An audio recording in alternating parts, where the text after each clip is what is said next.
Over the last couple of weeks, we've talked quite a lot about the Boris wave, the absolutely catastrophic decision by the last Conservative government to open the doors unconditionally to millions of people, only 20% of whom actually came with work permits. But today, I want to return to a theme that I suppose I've been more directly involved with politically than anybody else. It does seem a very long time ago when I first started going out in the spring of 2020 into the English Channel, filming the boats, saying there was a massive emerging story here, and that you might just as well put a sign on the White Cliffs of Dover saying, "Everybody welcome," because the only possible deterrent to illegal immigration is, of course, for people to be detained and deported, as they would be in virtually every other country in the world. And indeed, as would have happened in this country and as was written into law back in 1971 in legislation. Well, my prediction that there would be an invasion has proved to be true, even if some people at the time did not like the use of that word. And of course, on Saturday just gone, another 602 people crossed the English Channel. And the big news story today is the boats are now launching from Belgium, and the Belgians hand them over to the French, and in line with the wing three-quarters that operates in the Channel, they then get handed on at the 12-mile line to the British. And there's been much negotiation between the Home Secretary and the French over the course of the last few weeks. We've given the French £800 million since 2014 to stop the boats, and we're negotiating the next round. But it's all completely and utterly irrelevant. Because if you cross the English Channel by boat, or if you hide yourself in the back of a lorry, or if you come on a visitor visa or a work visa from Pakistan or wherever else it may be and overstay, your chances, despite being in Britain illegally, your chances of remaining in the country stand at just over 97%. So it's a virtual cert. Get onto a boat, pay a trafficker, throw your passport and iPhone into the sea at the 12-mile line so that nobody can really identify you or check you, and you will be able to stay. And so what we want to talk about is some very, very simple, basic principles that need to be put in place. Australia succeeded with this back in 2012 by simply saying that no one that comes to Australia illegally on a boat from Indonesia, and the principles are remarkably similar, that nobody that ever comes via this route will ever be able to claim refugee status. That was the first significant act of the Abbott administration, followed up by boats then, even when a few more did start to come, boats simply being towed back to Indonesia. And guess what? The boats stopped coming completely. The other alarming aspect of this is the whole illegal immigration industry.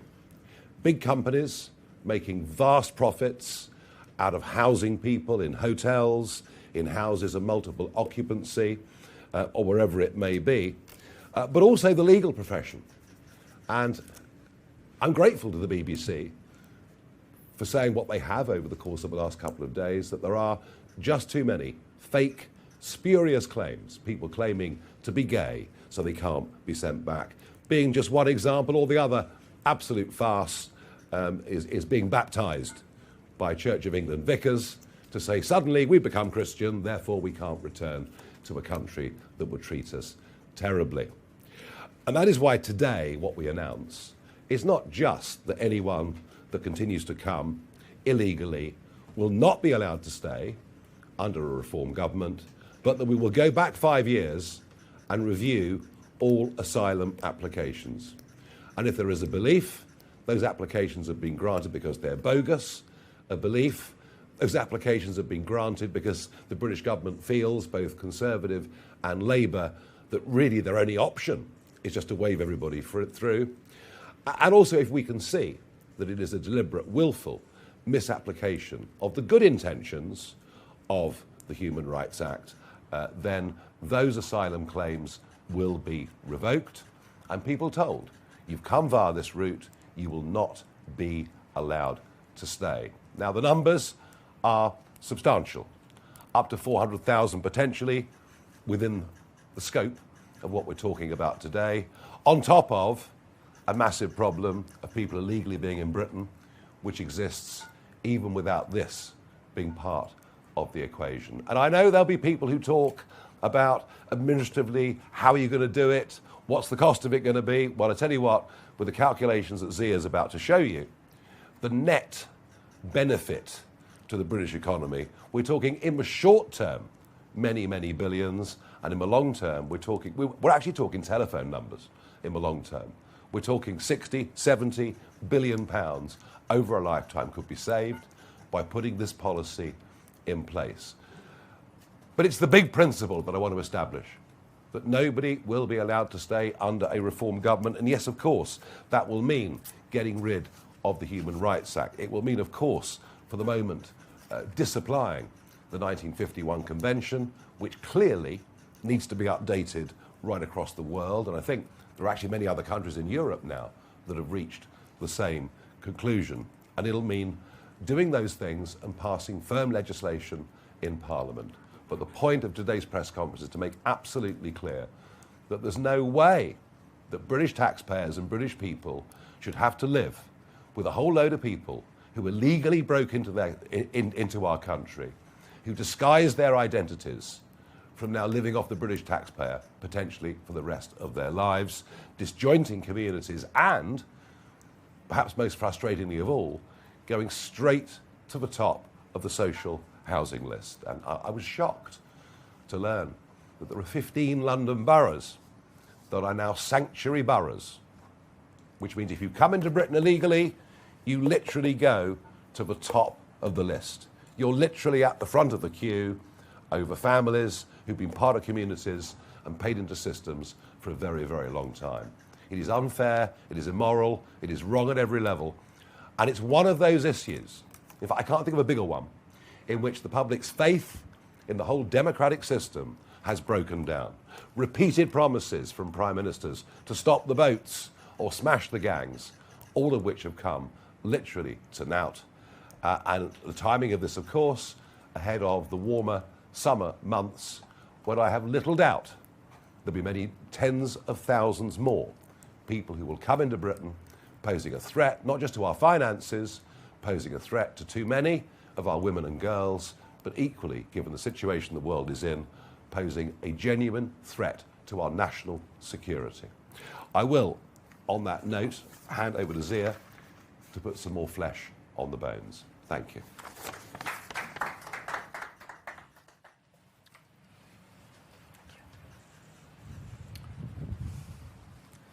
Good morning, everyone. Almost 200,000 people have turned up on our beaches uninvited over the last 8 years. That's more than stormed the beaches of Normandy on D-Day.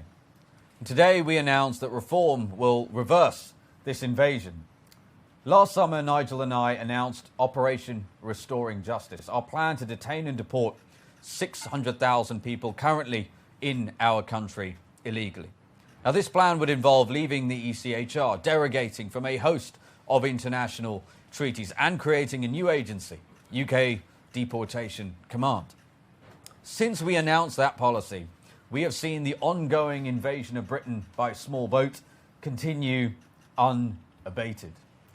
Starmer's Labour government has continued the Tory betrayal. Hundreds of thousands of those who broke into our country are being granted the right to remain in Britain against the wishes of the British people.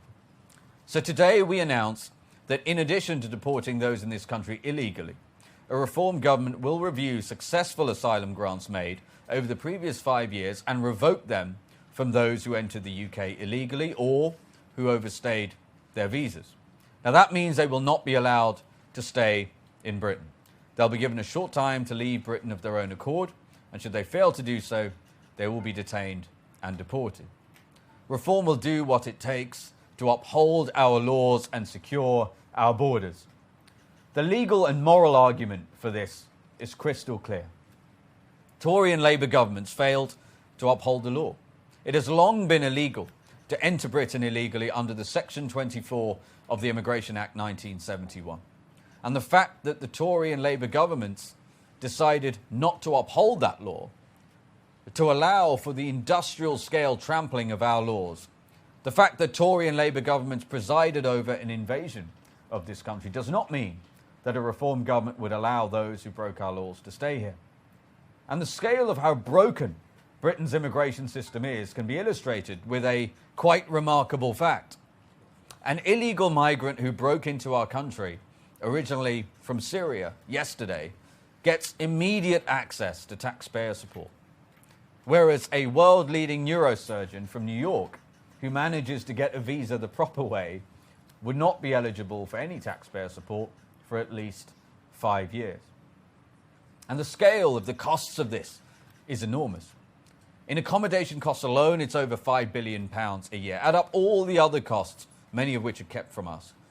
And this policy will save the British taxpayer tens of billions of pounds over the course of a first Reform Parliament. Now, it was the Tories who were the ones who first told the British people that they'd cut immigration time and again and secure our borders. They said so in 4 consecutive manifestos. Instead, they threw open our borders and oversaw the invasion of Britain. Hundreds of thousands claimed asylum, having arrived illegally or having arrived on false pretenses. The countries from which they most frequently originate include the likes of Iran, Afghanistan, Syria, and Somalia. The vast majority of these people are fighting-age men about whom we know nothing. And to the degree we do know about them, we know that after breaking into Britain, they are much more likely to be convicted of sex offences in this country than the native population. That's why there is so much anger and fear for the safety of women and girls in the communities in which they have been deposited. Look, the British people are rightly furious. Yes, of course, we all know British people commit crime, but the people we're talking about would never have been in the country and been able to commit that horrific crime had Tory and Labour governments done their most basic duty to operate a secure border. Every sex offence, every murder, every life changed forever by someone who arrived illegally is a tragedy directly downstream from the shameful and cowardly uniparty policy. But that's why the Tories were booted out and why they face electoral annihilation. And then Keir Starmer came to power and quite correctly lambasted the Tories for their, and I quote, open borders experiment. Presumably he then came round to liking that idea, as more illegal migrants have turned up on our beaches under his leadership than that of any Prime Minister in history. And the fact is this: unless the government does all of the following, leave the ECHR, derogate from a host of international treaties that frustrate deportations, and commit to detaining and deporting all those already here illegally, then the boats are just going to continue to come. And clearly the Tories never did any of those things. Clearly Labour will never do any of those things. Reform, led by Nigel Farage, will do every single one of them. We will also terminate welfare payments to foreign nationals and ensure that British welfare is only available to British people. Ultimately, a Reform government will see to it that nobody who came to the country illegally gets to stay. And in doing so, we will set Britain on a path to heal from the many open wounds of failed Tory and Labour governments. A secure border, the deportation of those here illegally, the uncompromising upholding of law and order. That is the foundation upon which a poised, prosperous and powerful Britain will be built. That's what a Reform government led by Nigel Farage as Prime Minister will deliver. Thank you very much. Thank you. Good. Do I have a press list? George? Well, I don't know. Give me a press list and I can work it out.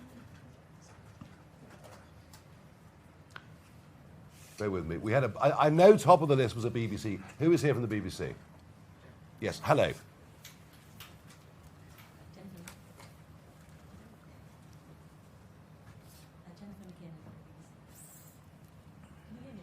No.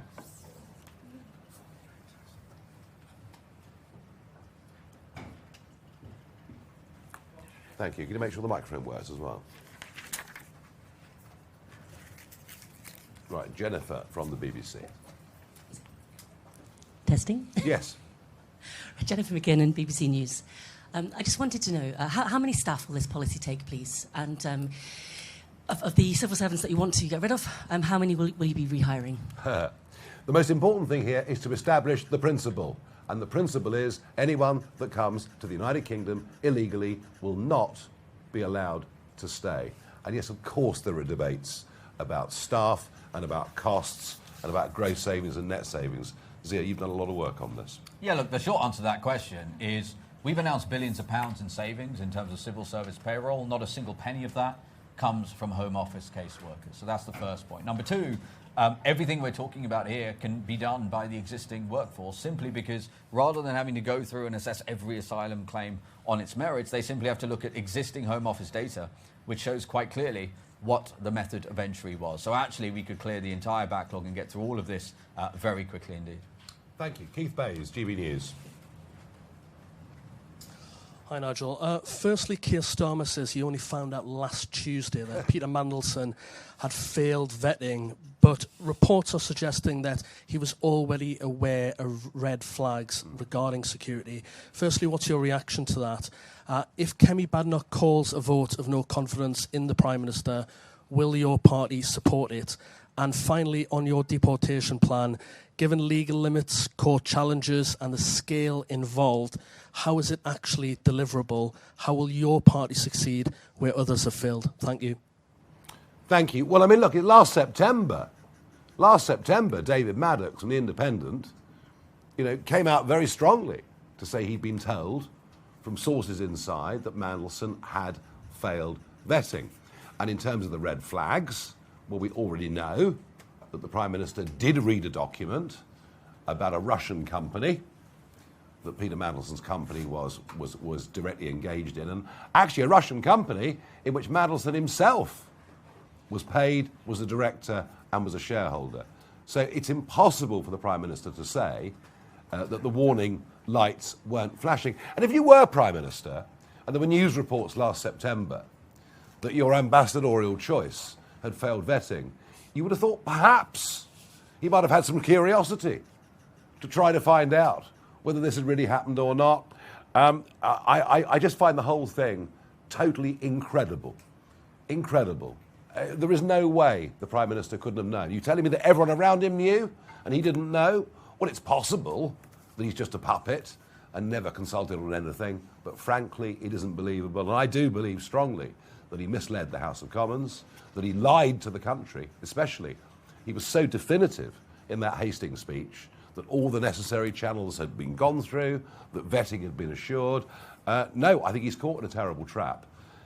If there's a motion of no confidence put down, yes, we would support it, but it's not going to pass. The Labour backbenchers are not yet of a mood to get rid of their Prime Minister, although after May the 7th, they just might be. And, we're campaigning quite strongly around the country, saying vote reform, get Starmer out, and if they have the worst set of local election results, Welsh election results, Scottish election results in the history of the party, then that will certainly do for him. Thank you very much indeed. Legal challenges, obstacles that would come in our way of trying to do these things. Well, I think I've made it very clear that you can't do any of these things, all the while we're trapped inside the Human Rights Act with its incorporation of the ECHR within it. That's an obstacle that needs to be removed. And yes, the 1951 UN Refugee Convention is out of date. It's out of date. It needs to be sat down and gone through internationally. It doesn't work as it is, and we would, for the purposes of this, derogate from it. But as I say, I think a lot of other European countries would not fight us on this because they're facing the same political challenges. Indeed, in some ways, because of the catastrophic European Union refugee policy, their problems numerically are even bigger and more serious than ours. Okie dokie. Let's move on to Faye Brown from Sky News. Do you really think that the British public want to see ICE-style deportations in this country? I think the British public want to see fairness. And fairness is that you can't jump the queue, you can't illegally break into Britain, that you can't change communities, often without shape, because of lack of integration, and that you certainly can't jump to the top of the social housing list. I think that drives people absolutely mad. Now, in terms of operation, you know, we're going to learn lessons from the President of America. President Obama has a lot to teach us. You know, Obama deported far more illegals from America than did Trump, and yet there was no great hue and cry over this. It was considered to be perfectly reasonable and legal and sensible, just as Eisenhower had done many, many years before. And so all this focus on ICE and Trump, which sort of raises the temperature of everything, actually there's a lot of ways in which Obama did it that we think we can learn from. And the vast majority of people, you know, once they're confronted with the truth that they shouldn't be in the country, once we send them back to a safe country with some money in their pocket to restart their lives, will do it, and will do so peaceably. And even under the controversial ICE and Trump administration, even there you'll see of the deportations, over 75% are voluntary. So there are ways of doing this, but a lot to learn from President Obama. There really, really is. Thank you very much. Do you want to add to that? No, look, the only thing I'd add to that is quite simple, that if you look at all of the polling, British people, the vast majority actually, the British people are in favour of the deportation of people who should not be in this country at all. And we would categorise people who broke into the country as absolutely within scope of that. It's one of those issues where Westminster and the country are absolutely miles apart. You know, popular sort of dinner table conversation in Westminster and central London is a long, long, long way away from where it is once you get outside the M25. And by the way, that applies to Scotland and Wales as well. Amelia Jen, Channel 4 News. Your deputy leader, Richard Tice, hasn't denied fresh reports that he failed to pay up to £100,000 worth of tax benefiting an account that donated large amounts of money to Reform UK. Now that his tax affairs are directly linked to your party, will you be investigating? So I remember this all happening 10 years ago. 10 years ago, Richard Tice came out publicly as a Brexiteer, and guess what happened? What always happens? An immediate investigation into him by HMRC, as happens to all of us that dare to take on the system. Big investigation, media around it. At the end of it, it was discovered he'd overpaid tax, and HMRC actually gave him a rebate. And here we are 10 years on, we're going through the same process. I would just say a couple of things very clearly about now. You know, one, I'm not surprised, because this is somebody in business, you know, who's had a lot of different companies under his operation. So I'm not surprised that it's happening. Secondly, of course, you must remember that the accuser is a Labour Party activist, and I think that's quite an important point. Labour Party activist. Why has he investigated Keir Starmer and Angela Rayner? Well, Angela Rayner he did do, but he is a Labour Party activist, and you'll find there have been a lot more attacks on us than they have on the other. And as Richard says, all of this was done by professional accountants, and he has spoken to HMRC about it. If there's a problem, he will pay. But it's likely that there's not a problem, because someone like Richard, who, by the way, you know, has run big PLCs in this country during his business career. I mean, you know, the guy is not there to make mistakes and employs the top professionals. And look, you know what? I read that article yesterday. I then read it again, slowly and carefully, and I was more confused at the end than I had been at the start. And it's very easy to throw accusations around about people's tax. You know, all I would say to you is that Richard Tice has had a long, distinguished career in business. And if there is an error, if his accountants have made an error, he'll put it right. But I very, very much doubt that that will be the case. OK, Martin Beckford from the Mail. Thank you. You said in answer to a previous question just then that you'll send them back to a safe country with some money in their pocket. So for people whose asylum claims you're revoking, are you saying that they would be given money? And would you expect people to be able to go back to countries like Afghanistan and Iran? Thank you. Well, the Afghan government have already said that they would be prepared to accept people back from this country. They've already said it. I mean, I've already got provisional agreements in place with France, if Bardella becomes the next president, and with Afghanistan. I've probably achieved more on this, being nowhere near government, than the Conservatives and Labour have over the course of the last 7 or 8 years, once this has become, a real crisis. So I'm confident we can do that. Zia, if it's there are other safe countries that we could send people to. Yeah, and look, on the point about Afghanistan, we get this time and again, would you send people back to Afghanistan? Well, the Germans have been routinely sending people back to Afghanistan via the Qataris. It's been happening already. So these things are already being done. The only thing that's been missing is a Prime Minister who actually has the force of will to get things done, flanked by enough MPs in Parliament, a sovereign parliament, to actually get these things done. It is, on the one hand, extremely difficult because obviously the evidence of the last 20 years is that that's never become close to happening. On the other hand, it's actually really easy if the gentleman sat to my left is the Prime Minister and we have 326 plus Reform MPs. That will happen very quickly indeed. Thank you. Charles Hymas, Daily Telegraph. Hi, Charles Hymas from the Daily Telegraph. On mentioned Afghanistan, which sounds, you've got a provisional agreement. Could you give me any more details on the terms of that provisional agreement? Have you got any assurances about how they'll treat people who are taken back, and who have you got the agreement with? And then secondly, one of the, obviously with your proposal today, you're talking about potentially 1 million people who are going to be returned or deported, potentially. How will you detain them all, given you've got 28,000 you talked about in your previous document?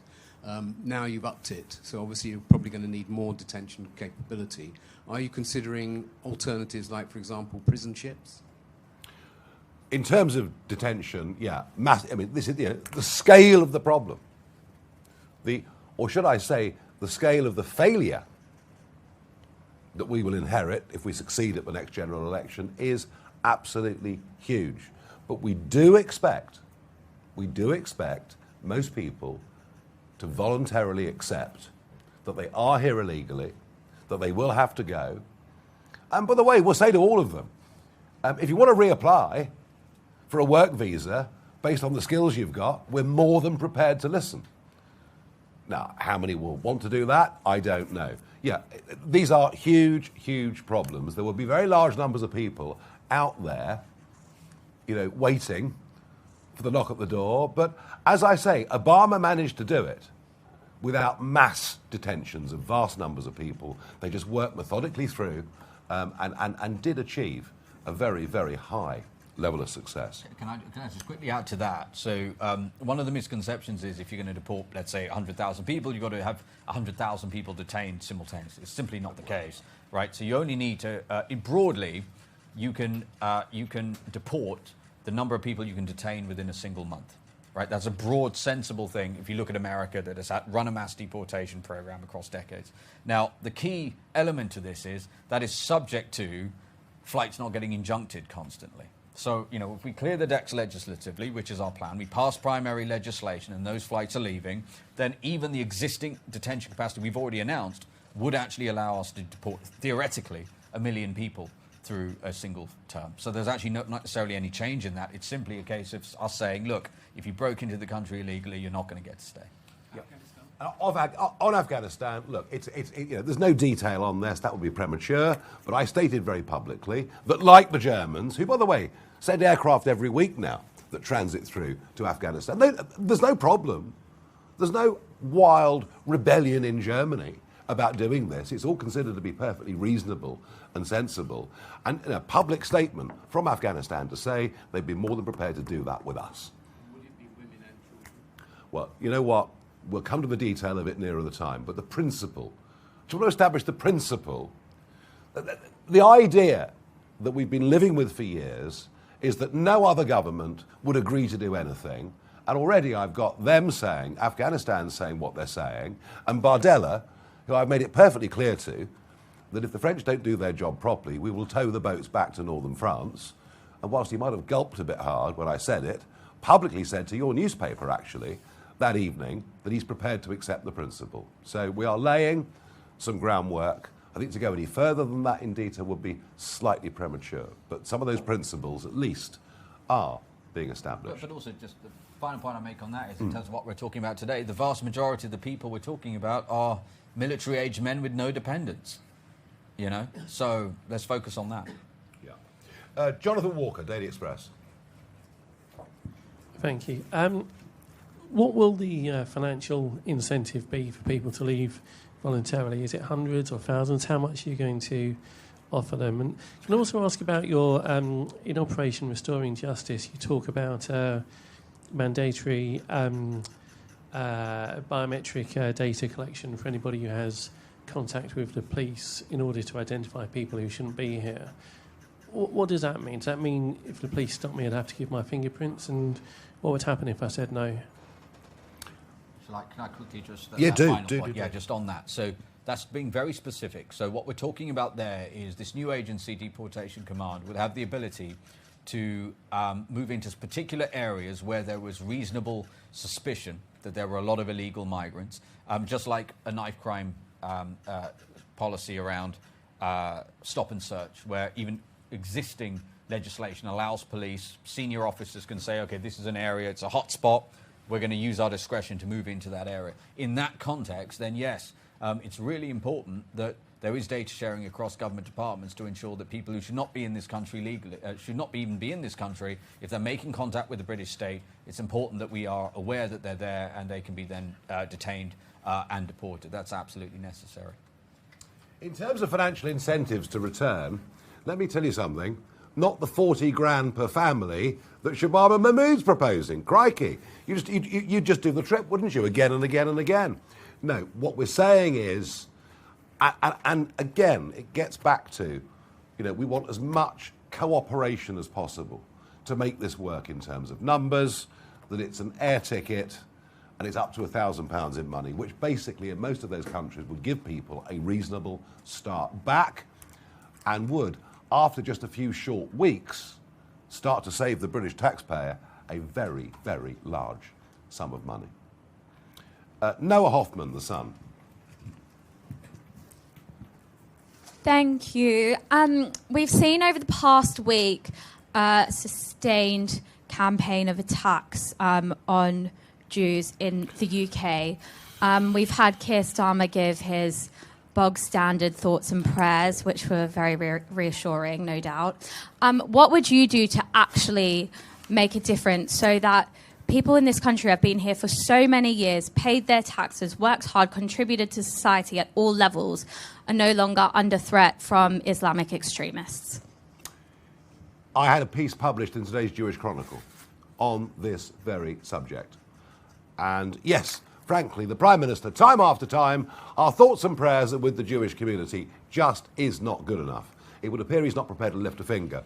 First thing I would say is this, especially in North London, it's kind of like we're just leaving the CST. Now, the CST, you know, Gerald Ronson heading it up, does an amazing job of protecting schools and Jewish communities. And yes, whilst it does get some funding from central government, has to raise most of it itself. And they feel, and by the way, a huge admiration for what the CST do. Absolutely no question about that. But they feel that there isn't really very much direct help from the police, and they're beginning to feel increasingly isolated.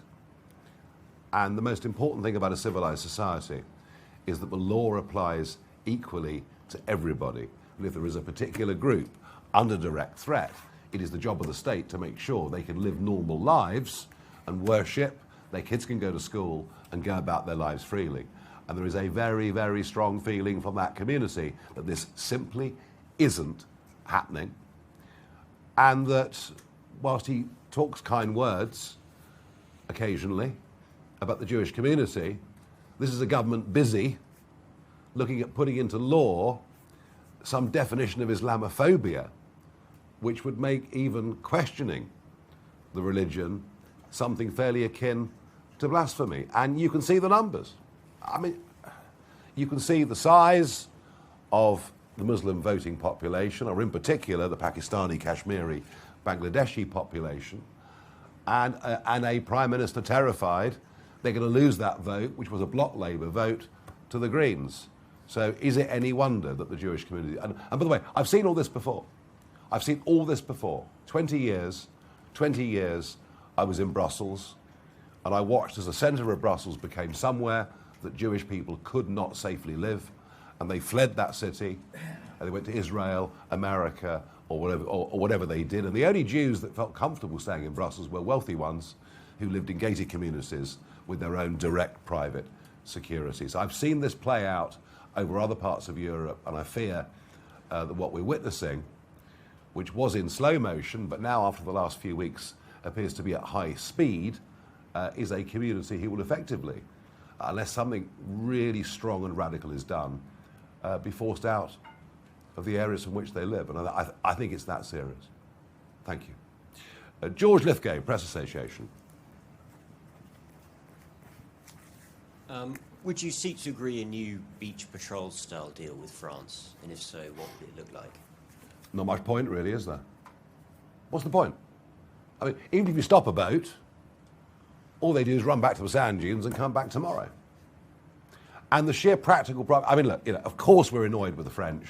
I mean, the whole escorting thing, which I was the first person to expose, the escorting.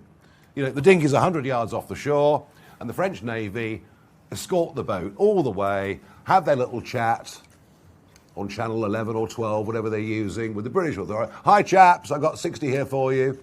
Hi, guys, I've got 200 here for you. Yeah, that's fine, great stuff, look forward to seeing you. And this sort of gentlemanly exchange of people that goes on in the middle of the channel. Yeah, of course, I'm pretty appalled by all of that. As I say, just stopping the boats on the beach makes no difference whatsoever. None. And actually, if you look at it, I mean, now you've got boats launching from as far west as Berck, occasionally, not always, but they do launch from Berck sometimes, to as far east as the Belgian side of Dunkirk. So you're now looking at well over 100 miles stretch they could potentially launch from. Plus, in many of these areas, vast areas of sand dunes. Quite why on the south coast we've got all the shingle and they've got all the sand, I'm not sure. But there are vast areas where people can hide, where they're tough to detect, even with heat-seeking equipment. So there are practical problems with stopping the boats. But the only way it happens, the only way, we can blame everybody else.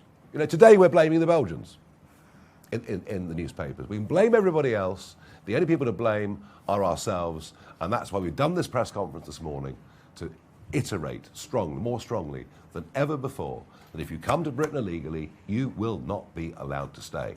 Then they'll stop coming. Thank you. Kate Devlin, The Independent.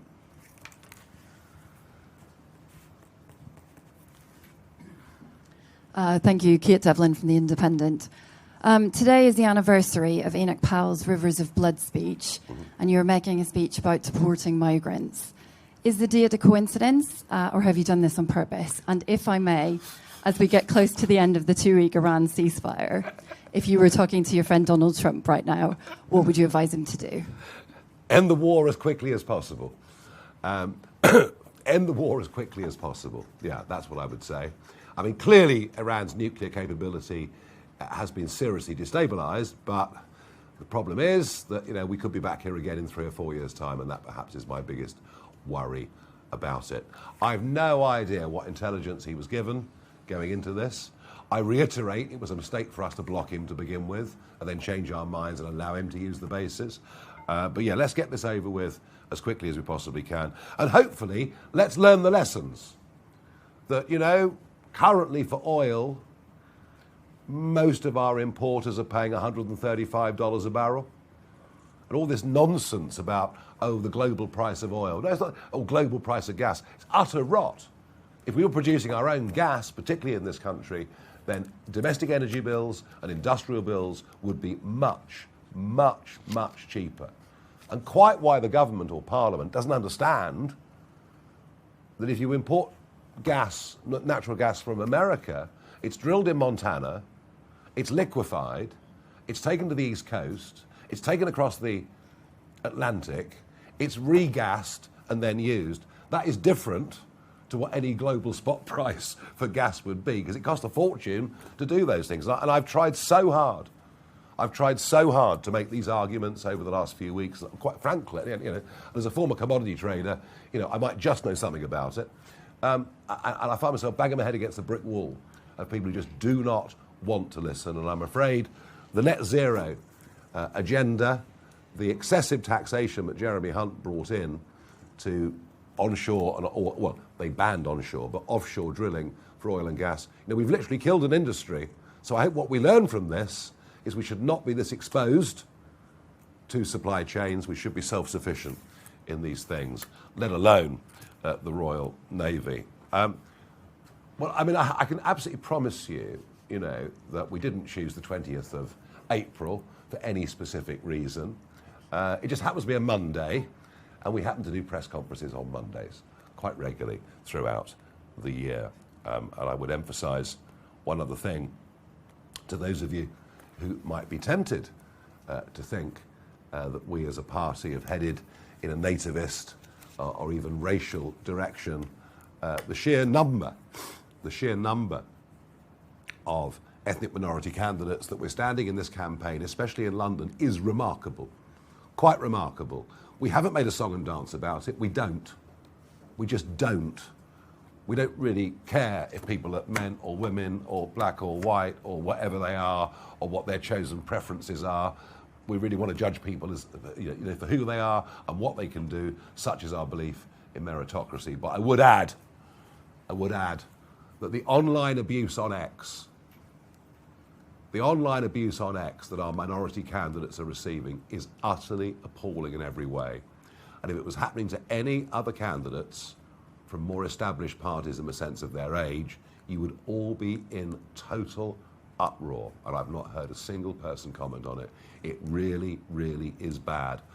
And X is now becoming a very unpleasant and very dangerous place. Anna Gross, FT. Hi, thanks a lot.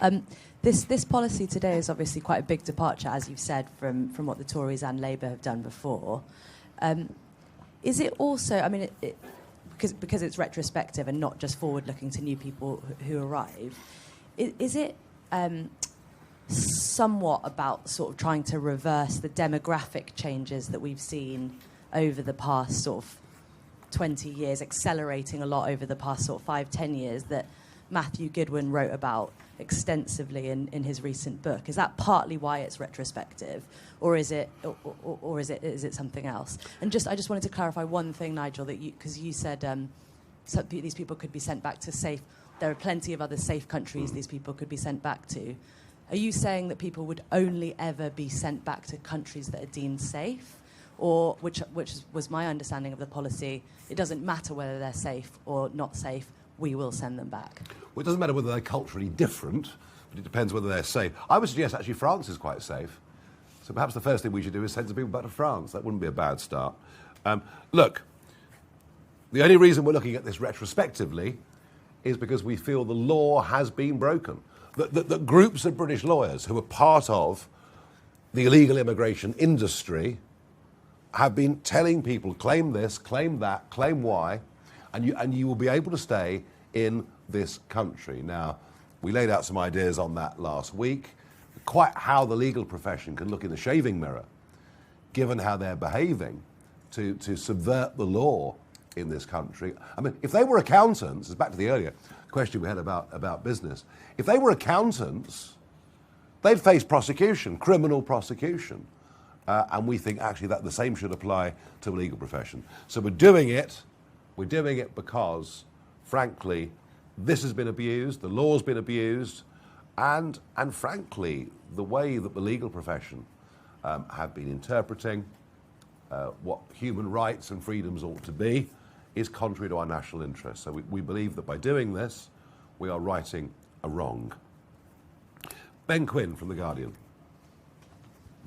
Thanks. For Mr. Yusuf, there will be cases where there are asylum seekers who will have had children here in the UK.